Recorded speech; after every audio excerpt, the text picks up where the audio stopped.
उद्यास मंडळी, बघा की मी टिफिनसाठी मस्त पत्तागोबी बनवते. बघा मग मी छान बारीक तिला कट करून घेतलंय. आता मस्त एक पाण्यामध्ये तिला वाफ लावून घेते. वाफ लावले तर तिचं घाण वास निघून जातोय.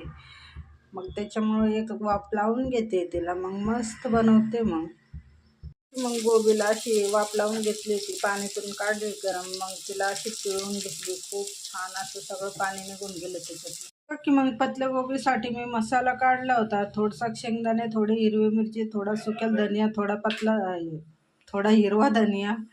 बघा की मग छान भाजून सनी वाटून घेतले. आता मस्त मी तेल टाकलंय पातेल्यामध्ये. आता